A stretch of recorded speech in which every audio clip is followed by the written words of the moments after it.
오늘 하나님의 말씀은 마태복음 1장 1절부터 16절입니다. 아브라함과 다윗의 자손 예수 그리스도의 계보라. 아브라함이 이삭을 낳고 이삭은 야곱을 낳고 야곱은 유다와 그의 형제를 낳고 유다는 다말에게서 베레스와 세라를 낳고 베레스는 헤스론을 낳고 헤스론은 낳고 라암은 아비나답을 낳고 아비나답은 나손을 낳고 나손은 살몬을 낳고 살몬은 라합에게서 보아스를 낳고 보아스는 룻에게서 오벳을 낳고 오벳은 이새를 낳고 이새는 다윗 왕을 낳으니라. 다윗은 우리아의 아내에게서 솔로몬을 낳고 솔로몬은 르호보암을 낳고 르호보암은 아비야를 낳고 아비야는 아사를 낳고 아사는 여호사밧을 낳고 여호사밧은 요람을 낳고 요람은 우시야를 낳고 우시야는 요담을 낳고 요담은 아하스를 낳고 아하스는 히스기야를 낳고 히스기야는 므낫세를 낳고 므낫세는 아몬을 낳고 아몬은 요시야를 낳고 바벨론으로 잡혀갈 때 요시야는 여고냐와 그의 형제들을 낳으니라. 바벨론으로 사로잡혀간 후에 여고냐는 스알디엘을 낳고 스알디엘은 스룹바벨을 낳고 스룹바벨은 아비우스를 낳고 아비우스는 엘리야김을 낳고 엘리야김은 아소르를 낳고 아소르는 사독을 낳고 사독은 아킴을 낳고 아킴은 엘리우스를 낳고 엘리우스는 엘라아사를 낳고 엘라아사는 mat단을 낳고 mat단은 야곱을 낳고 야곱은 마리아의 남편 요셉을 낳았으니 마리아에게서 그리스도라 칭하는 예수가 나시니라. 아멘.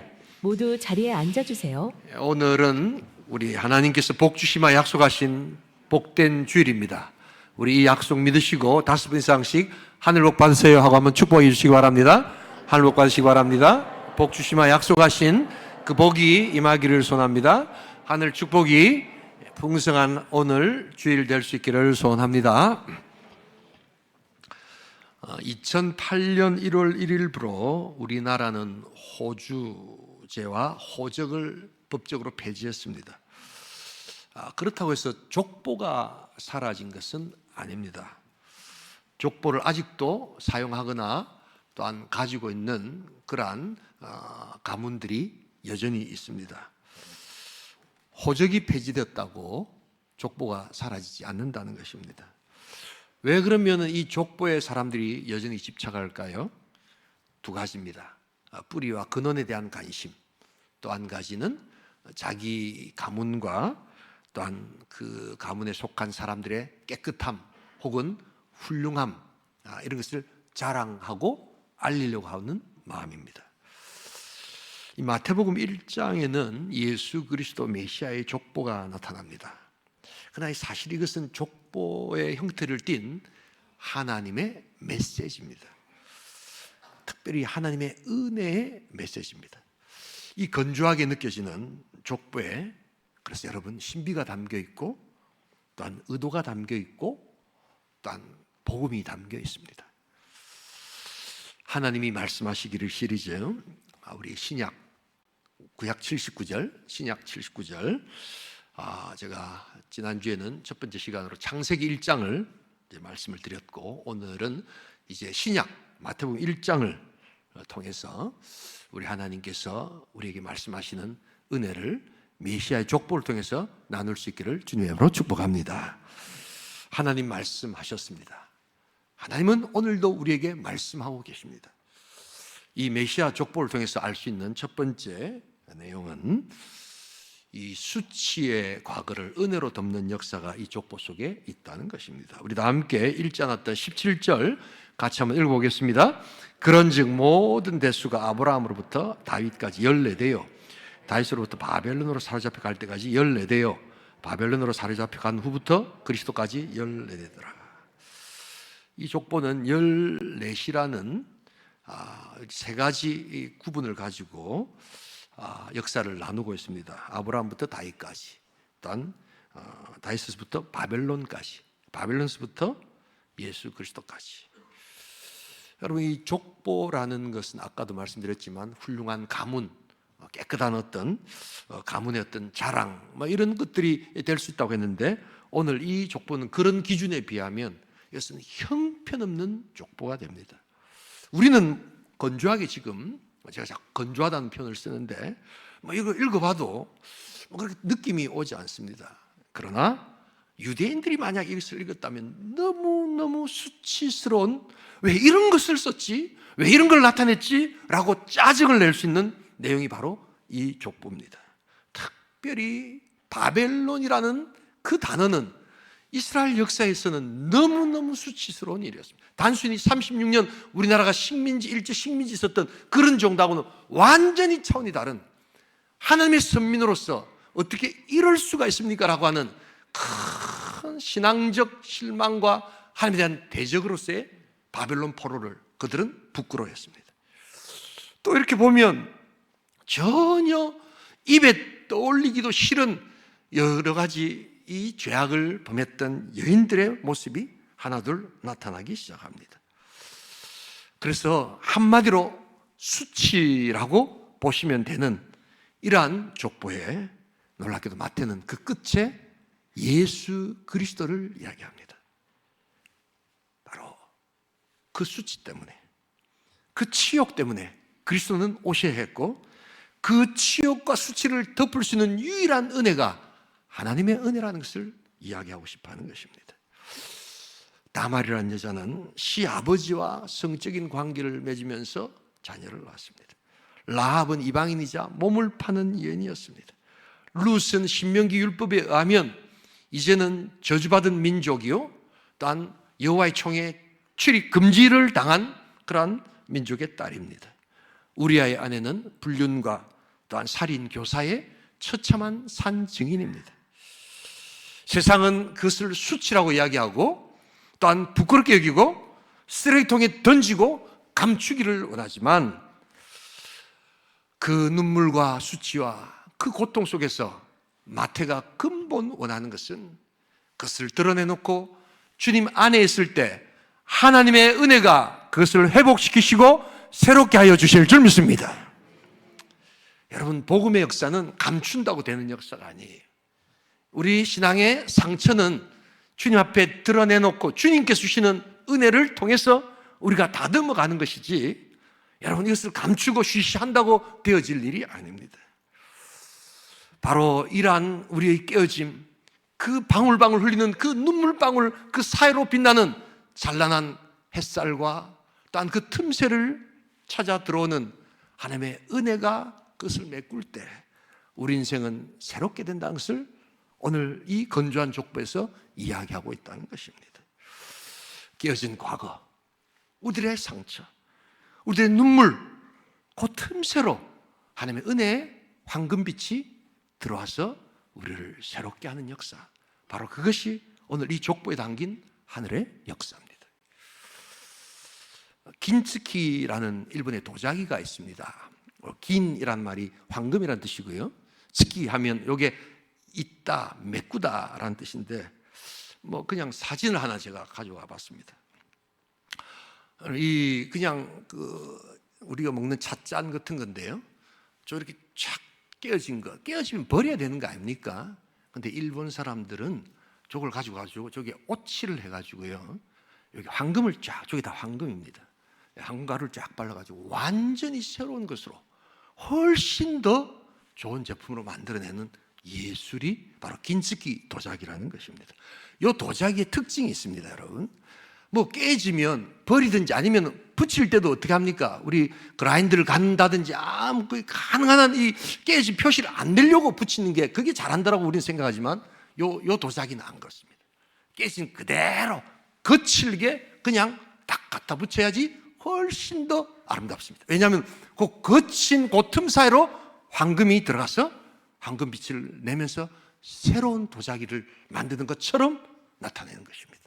거칠수록 그 골이 아주 깊고 아주 패일수록 훨씬 더 도자기가 고급 도자기, 긴츠키 도자기가 된다는 것입니다. 여러분, 금은 성경에서 영원한 가치를 이야기합니다. 츠키는 깨어진 우리의 상처를 뜻합니다. 여러분, 그 속에 하나님의 은혜가 있는 것입니다. 내가 감추고 내 힘으로 막 없애려고 하고, 여러분 그렇게 해서 우리 아픔과 고통이 사라지는 것이 아닙니다. 내 모습 그대로를 하나님께 올려드리며 더 이상 감출 것이 없습니다. 하나님, 내 눈물과 내 고통과 상처의 그 틈 사이로 하나님의 은혜가 임하실 때 하나님, 나는 새로운 영적 긴스키가 하나님 이루어질 줄 믿습니다. 여러분, 그렇게 우리가 기도하는 겁니다. 15세기 무로마치 막부 때 쇼군이 이 중국에서 녹차 그릇을, 아주 좋은 그릇을 받았는데 이게 깨진 거예요, 이게. 그래서 중국에 뜩 보내가지고 다시 고쳐오라고 하니까 철심을 봐가지고 막 이렇게 그냥 온 겁니다. 막 도저히 안 됐다 싶은데 이 쇼군이 그걸 버리면 되는데 버리지 않고 그걸 콕 쥐고 있었던 거예요. 그리고 어떻게 하면 이걸 다시 살려볼까 하던 중에 만들어진 도자기였습니다. 깨어진 상처, 깨어진 그 흉터 버려도 되는데 또 새거 사도 다 또 차를 마실 수 있는데 우리 하나님은 버리지 아니하시고 거기에 틈새 사이를 하나님의 은혜로 메꾸셔서 우리를 사용하여 주실 줄 믿습니다. 수치의 과거를 은혜로 덮으시는 하나님의 영적 긴스키, 바로 오늘 이 건조한 우리 족보에서 이 면면이 흐르는 하나님의 은혜가 있음을 여러분 잊지 말아야 합니다. 하나님께서 덮으시고 하나님께서 이끄시는 복된 은혜의 족보를 누리는 귀한 성도 될 수 있기를 주님의 이름으로 축복합니다. 두 번째로 오늘 이 메시아의 족보에는 수치의 과거를 은혜로 덮는 역사가 있고, 두 번째가 중단 없이 흘러가는 하나님의 열심의 역사가 있음을 보여주고 있습니다. 우리 다 함께 6절 한번 같이 읽어보겠습니다. 함께 읽습니다. 이새는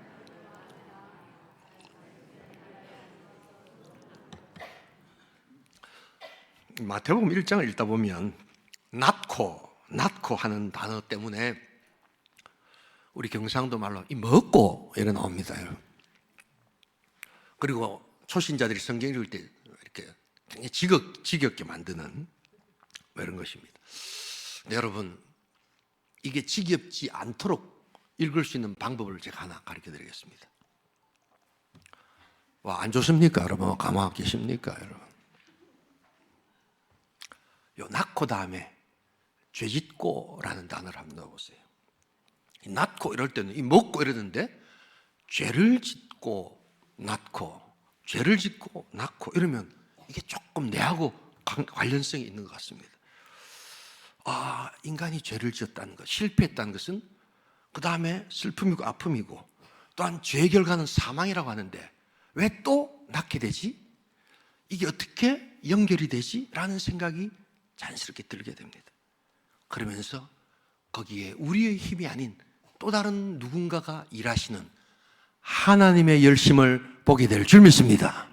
우리는 나아서 죄를 지었지만, 그래서 죽을 수밖에 없는 인생이지만 또 낳게 하시고 또 새롭게 하시는 분은 누구신가? 그는 인간이 아니라 바로 하나님의 열심이 그것을 가능케 했다는 것을 보여주는 족보가 바로 오늘 이 1장의 족보인 줄 믿습니다. 여러분, 하나님은 우리보다 훨씬 더 열심히 주신 분이세요. 내가 교회 생활을 좀 오래 하고 교회 봉사를 많이 했다고 여러분, 그거 하나님 앞에서 결코 자랑하지 마세요. 그것을 넘어서는 하나님의 열심이 지금도 우리를 새롭게 하여 주실 줄 믿습니다. 2026년에 내가 사역을 맡았는데 어떻게 할까 염려하지 마세요. 하나님의 열심이 여러분들의 사역과 여러분들의 모든 봉사 위에 함께 하여 주실 줄 믿습니다. 내 열심을 하려고 하니까 많이 했다 아이가, 못해 먹겠다 이런 식이죠. 하나님의 열심은 여러분 그것을 넘어섭니다. 이 족보를 자세히 들여다보시면요, 진짜 이스라엘은 위기의 순간이 많았습니다.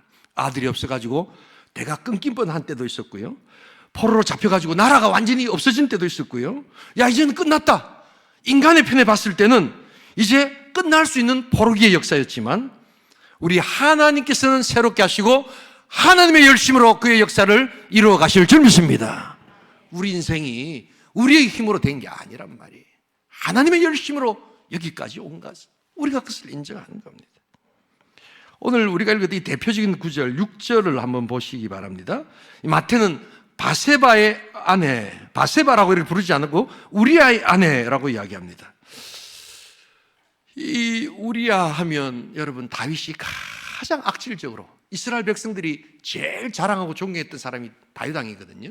그래서 나중에 오실 메시아도 다윗의 후손으로 오신다라고 이렇게 믿었는데, 이 우리아의 아내라고 하면 어떻습니까? 이 우리아를 다윗이 제일 악질적으로 진짜 못된 방법으로 간음하고 그 다음 그의 남편을 죽이잖아요. 그것도 딱 뒤에서 교사, 아주 자기가 직접 죽이지 않고 이렇게 죽여라 라고 아주 교만한 방법으로.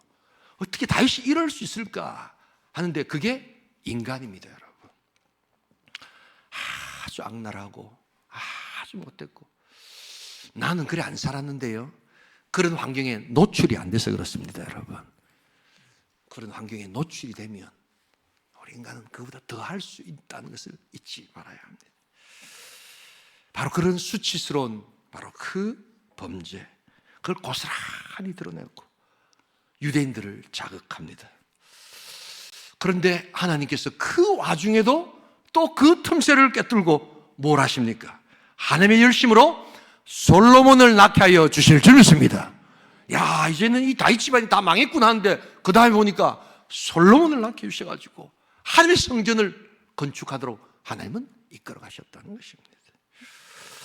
여러분, 하나님은 우리 모든 눈물과 모든 아픔과 모든 슬픔을 다 합친 것보다 훨씬 더 크고 놀라우신 능력의 하나님이신 줄 믿습니다.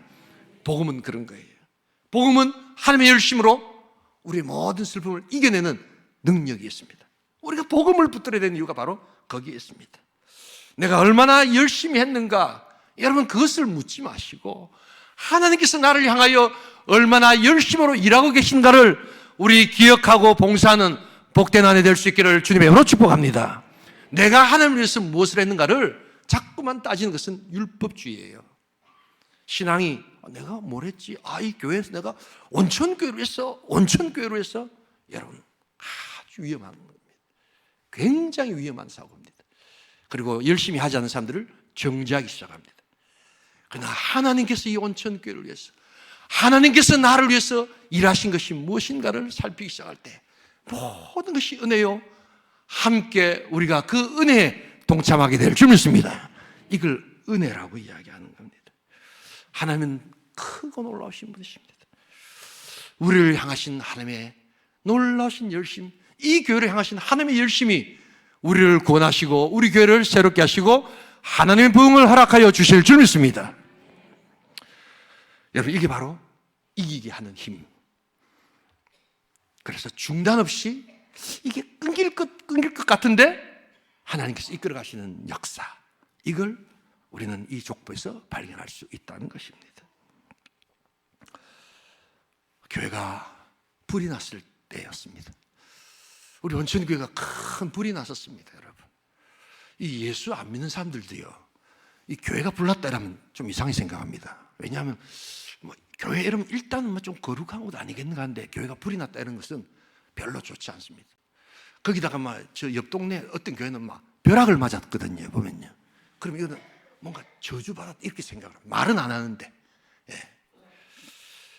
큰 어려움이 있었습니다. 그런데 하나님께서 그러한 고통 속에서도 우리 하나님의 열심으로 하나님 일하여 더 큰 성전과 더 큰 믿음을 우리 온천교회에 허락하여 주신 줄 믿습니다. 교회가 코로나가 났습니다. 한 명도 아니고 33명이 나서 이제는 죽었구나, 이제는 다 교회 문 닫아야 되겠구나, 실제로 교회 안에서도 그런 걸 가지고 손가락질하는 그런 성도들이 있었습니다. 그런 직분자들이 존재하고 있었습니다. 그러나 우리 하나님께서는 이 교회를 향하신 하나님의 열심을 가지고 이것을 회복시키시고 더 큰 은혜의 역사로 새로운 나음의 역사를 허락하여 주신 줄 믿습니다. 낳고 또 낳고 하는 역사를 주신 것입니다. 제가요, 코로나 이후에는 진짜 덤으로 목회한다 생각하기 때문에 저는 항상 감사할 것밖에 없습니다. 제가 이 모자를 잘 안 쓰거든요. 제가 모자를 잘 안 쓰는데 코로나 이후에 모자 쓰고 이 마스크 쓰고 하는 게 아주 일상이 되어버렸습니다. 이 왜냐하니까 코로나가 탁 터지고 난 다음에 어디 밖을 못 나가다가 이제 밖을 나가고 나면 갑자기 막, 저 온천교회 담임 목사다. 이러고 돌 들어가지고 때리, 막 그냥 던지는 그런 느낌 막. 이 트라우마죠. 저 막 이상하게 이 지역을 아주 더럽힌 자, 뭐 이런 어떤 생각 들어가지고 제가 그래가지고 막 돌에 맞는 꿈도 꾸고 그랬습니다. 제가. 이 트라우마가 오래 가더라고요. 그러니까 막 모자 푹 쓰고 온천천을 그럴 때도 혹시나 누가 내 알아볼까봐 가능한 한 막 몰래 뭐 그렇게 지내왔습니다. 그런데 하나님께서 하나님의 열심으로 새롭게 하시고 하나님께서 온천교를 더 크게 사용하여 주신 줄 믿습니다. 전적인 하나님의 은혜요. 우리 성도들의 기도와 그 헌신을 하나님 보시고 기뻐하시는 것입니다. 제가 어디 뭐 나가서 뭐 장자리를 맡고 저는 그런 스타일이 못 됩니다. 일절 그런 일이 안 하는데 이 온천교 와가지고 안 하겠다고 하는데도 자꾸만 뭘 하라고 이야기해가지고 이번에 제가 또 내 인생이 경찰청하고 아무 관계도 없는데 경찰청장님께서 이게 또 뭐 경목실장을 하라고, 물론 갑자기 된 건 아닙니다. 뭐 순서대로 올라가는 건데 그렇게 또 하고 나니까 이게 저 때문이 아니라 바로 하나님의 열심으로 우리 성도들의 기도와 우리 성도들의 또한 회복을 향한 그 능력을 우리 하나님께서 보시고 온천교회 주신 하나님의 축복인 줄 믿습니다. 아유, 경찰청장님이 예수도 안 믿는데 온천교회 어디서 아마 보좌관들한테 들었는지 온천교회가 이런 좋은 일을 하셨더군요. 막 이렇게 설명을 하시더라고요. 저는 한마디도 안 했습니다. 그런데 하나님 일하시는 것이죠. 감사할 수밖에 없죠. 새로운 생명을 하나님께서 낳아주실 줄 믿습니다. 우리가 해야 될 것, 그래서 우리는 영혼 구원하고 눈물 가운데도 하나님 주시는 역사를 가시고 중단 없이 이제는 끊길 것 같고 이제는 안 될 것 같은 그 사이사이 시점도 하나님께서 일하셔서 하나님의 열심의 역사를 이루시는 것, 이게 바로 하늘의 능력이다라는 것을 알아야 합니다. 우리의 실패, 우리의 눈물, 여러분들의 상처 다 모아도 하나님은 훨씬 더 크고 놀라우신 하나님이심을 이 건조한 족보 속에서 발견하는 복된 역사가 있기를 주님의 이름으로 축복합니다. 우리 하나님은 그렇게 열심히 일하시는 분이세요. 내가 열심히 타고 여러분 교만하지 마세요. 내가 뭐 교회 좀 했다고 여러분 그러시면 안 됩니다. 하나님은 훨씬 더 열심히 있으십니다. 2026년 여러분들에게 맡겨진 사역이 있으십니까? 야, 내 어쩌면 좋겠노? 내 이거 힘들고 어려워서 어떻게 하면 좋을까? 염려하지 마세요. 하나님은 중단 없는 하나님의 사역들을 감당하시기에 하나님의 열심으로 일하게 하여 주실 줄 믿습니다. 내가 거기에 동참하는 게 제일 기쁨이에요, 여러분. 또 낳고 새롭게 낳게 하여 주시는 하나님을 찬양하며 우리 부흥의 하나님, 새롭게 하신 하나님을 찬양할 수 있기를 주님의 이름으로 축복합니다. 마지막 한 가지, 오늘 이 메시아의 족보에는 수치의 과거를 은혜로 덮는 역사가 있었고, 또한 중단 없이 흘러가는 하나님의 열심의 역사가 있고, 세 번째는 은혜의 새로운 족보의 역사가 있음을 보여주고 있습니다. 우리 다 함께 16절 같이 한번 읽어보겠습니다. 함께 읽습니다. 야곱은 마리아의 남편 요셉을 낳았으니 마리아에게서 그리스도라 칭하는 예수가 나시니라. 여러분, 이 16절, 이 족보를 쭉 읽다 보면 16절에 딱 보면 족보 형식이 확 바뀝니다. 근데 잘 안 느껴지죠? 이 성경의 원어는 그리스어입니다. 이 그리스어는 시제가 뭐 과거 했습니다, 합니다, 할 것입니다, 요런 우리는 뭐 그냥 그렇게 하는데 요 시제가 굉장히 중요합니다. 그래서 시제가 어떠냐에 따라서 요게 쓴 사람의 의도가 그 문장 안에 딱 담겨 있습니다. 이게 무슨 말이냐면 그 앞번에 계속해서 낳고 하는 것은 다 능동태입니다, 여러분. 그런데 이 16절에 야곱은 마리아의 남편 요셉을 낳았으니 여기까지는 능동태인데 그 다음에 마리아에게서 그리스도라 칭하는 예수가 나시니라 하는 요 나시니라는 수동태입니다. 딱 하나 수동태입니다. 이게 큰 차이가 있습니다. 인간이 낳고 이렇지만 마지막에는 예수는 쉽게 말하면 마리아를 통해서 나음을 당하였느니라 이런 뜻입니다. 그래서 C.S. 루이스는 이것을 가리켜서 하나님의 거룩한 침공이다, 침투다. 인천 상륙작전 하듯이 하나님께서 그리스도를 이 땅에 보내셔서 우리 가운데 들어오셨다. 우리 역사 가운데 들어오셨다. 하늘 보좌를 버리시고 이 땅 하나님 구원을 이루시기 위해서 거룩한 침공이 일어나게 될 줄 믿습니다. 오늘도 우리 예수 그리스도께서는 여러분들 향해서 거룩한 침투, 거룩한 침공을 하기를 원하십니다. 여러분, 이 예수를 받아들이고 이 예수를 믿을 때 하나님의 새로운 족보가 시작되게 될 줄 믿습니다. 지금도 여러분, 이 건조한 족보, 이 건조한 하나님의 말씀 속에 진정한 뜨거움이 있고 진정한 회복이 있고 따뜻한 눈물이 있다는 것을 여러분 느끼고 계십니까? 그리스도는 우리 안에 오셔서 우리와 함께 하시기를 원하십니다. 여러분, 이런 자들이 이제 새로운 족보를 써나갑니다. 그래서 오늘 읽지 않겠습니다만 마태복음 1장에 보면 그 이름을 예수라 하라 딱 정해놓습니다. 그 예수의 뜻이 무엇입니까? 이는 그가 자기 백성을 그들의 죄에서 구원할 자임이라. 예수가 나의 구원자, 나의 영원한 생명으로 받아들이는 자에게, 거룩한 침투가 있는 자에게, 거룩한 침공이 있는 자에게 하나님의 새로운 족보가 시작되게 될 줄 믿습니다. 여러분, 바로 하나님께서는 그것을 이루시기 위해서 이 족보를 우리들에게 허락하시는 것입니다. 여러분, 바로 이런 관점에서 이제 우리가 보면 다말의 간음도, 라합의 비천함도, 바세바의 아픔도, 어쩌면 우리가 그보다 더 큰 아픔과 상처와 또한 고통과 악한 행위를 범하기도 했고 또한 받기도 했지만 예수 안에서 구원이라는 새로운 관점으로, 새로운 역사로 하나님의 족보를 써내려가게 될 줄 믿습니다. 구원은 그래서 새롭게 바라보는 관점이에요. 내 아픔, 상처, 다 고통 가운데서도 이제 주님 안에서 있어 보니까 이게 우리 하나님을 만나고 우리 하나님을 아는 놀라운 역사가 되더라. 여러분, 그 이름을 믿는 자, 그 이름을 부르는 자, 주가 그 어떤 사람이든 새로운 족보로 우리를 이끌어 주실 줄 믿습니다.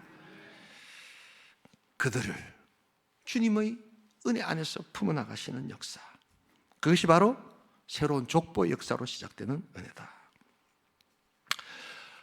최근에 재미있는 통계가 하나 나왔습니다. 여러분, 우리 한국 이 성도들이 제일 좋아하는 찬송가가 뭐냐?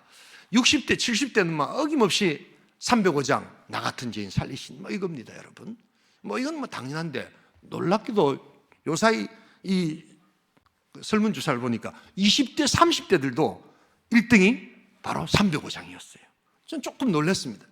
요사 여러분, CCM이 얼마나 은혜로운 CCM이 많습니까? 저 참 CCM을 좋아하거든요. 그런 고백적인 찬송들이 참 좋기 때문에 저도 영감을 많이 받는데, 그럼에도 불구하고 저는 20대, 30대가 이 노래를 잘 안 부르고 좋아하지 않는 줄 알았어요. 나 같은 죄인 살리신 주 은혜 놀라와 잃었던 생명 찾았고 광명을 얻었네. 근데 이걸 20대, 30대 좋아하는 이유가요, 달리 좋아하는 게 아니라 바로 자신이 큰 죄를 지었고 하나님 앞에서 말할 수 없는 인생의 아픔들을 가지고 있는 그런 자에게 예수를 거룩한 침공으로 받아들이시고 예수를 믿는 믿음 가운데서 변화될 때 하나님께서 그에게 부르게 하시는 하나님의 노래가 되게 하여 주실 줄 믿습니다. 그러니까 이거는 무슨 음악의 선호도의 문제가 아니라 바로 신앙의 고백, 나를 살리신 그 주님, 새로운 능력의 주님을 찬양하는 그들의 노래가 되었다는 것을 뜻하는 것입니다. 이 찬송을 지었던 노예 선장 존 뉴턴은 사실은 하나님을 가장 대적하고 타락한 길을 갔던 사람이었습니다. 인간적으로 보면 그는 생명의 족보에서는 완전히 배제되어야 하고 삭제되어야 하는 마땅히 실패자였습니다. 그러나 그는 삶의 폭풍 속에서 하나님을 만납니다. 그리고 하나님의 거룩한 칭공을 받아들입니다. 오시옵소서. 나의 왕이 되어주시고 나의 구원자가 되어주시옵소서. 그리고 하나님께서 그를 변화시키셔서 평생의 복음의 일꾼으로 그를 세우셨습니다. 그는 노년에 이렇게 고백합니다. 내가 다른 것은 다 잊어버려도 이 두 가지는 결코 잊어버리지 않는다. 첫 번째, 나는 과거에 극악무도한 죄인이었다는 사실이다. 두 번째, 그럼에도 하나님은 나를 포기하지 않으시고 하나님의 놀라운 침공을 통해서 위대한 구원을 이루신 나의 하나님, 나의 왕이심을 나는 믿습니다. 이 두 가지를 잊지 않겠다는 겁니다. 그리고 그는 하나님의 새로운 족보 안으로 들어와서 이제 그와 함께 우리에게 영적인 놀라운 능력을 주시고 함께 그 찬양을 부를 수 있도록 하게 하여 주신 그 주님을 찬양할 수 있기를 주님의 이름으로 축복합니다. 여러분, 새로운 족보의 역사를 써내려가야 합니다. 2026년에도 우리 온천께 맡겨진 바로 이 사역은 새로운 족보에 하나님의 생명책에 하나님의 백성을 올리는 것입니다. 여러분, 세상에는 소망이 없어요. 그러나 그리스도라 칭하는 그 예수가 나시니라. 하나님께서 이 교회와 함께 하시고 하나님께서 이 교회에 은혜로 침공하시고 하나님께서 여러분들의 가정에 은혜로 침공하시고 하나님께서 여러분들의 사역과 여러분들의 건강과 여러분들의 모든 삶에 거룩한 하나님의 침공이 있기를 주님의 이름으로 축복합니다. 그분이 오셔야 돼요. 그래야지 새로운 족보를 써내려갈 수 있습니다. 족보에는 수치를 덮는 은혜의 역사가 있습니다. 이 건조해 보이는 이 족보에 열심과 따뜻함과 불같은 하나님의 열심이 나타나는 것을 잊지 말아야 합니다. 그리고 그분은 중단 없이 지금도 행하십니다. 나 많이 했다 아이가. 아이고 막 이 정도면 됐지. 아이고 나는 열심히 하는데 내가 온천교를 얼마나 사랑한다고. 여러분, 온천교보다 훨씬 더 사랑하시는 분이 계십니다. 그분 앞에서는 감히 그런 말을 할 수가 없습니다. 안 될 것 같고 다 망할 것 같은 바로 그 속에서도 그 하나님의 열심은 지금도 일하고 계신다는 것을 잊지 말아야 합니다. 그리고 그 은혜의 완성이신 그리스도, 그분이 바로 오늘 우리 교회를 통하여 새로운 족보를 만드시기를 원하십니다. 오늘 우리가 이러한 새로운 족보의 백성들이 되었음을 기억하면서 이 건조한 족보 속에서 일하시는 하나님의 뜨거움과 하나님의 열심과 하나님의 불같은 능력들을 보시며 우리 맡겨진 사역들을 감당하시는 귀한 교회, 귀한 성도, 귀한 가정 될 수 있기를 주님의 이름으로 축복합니다.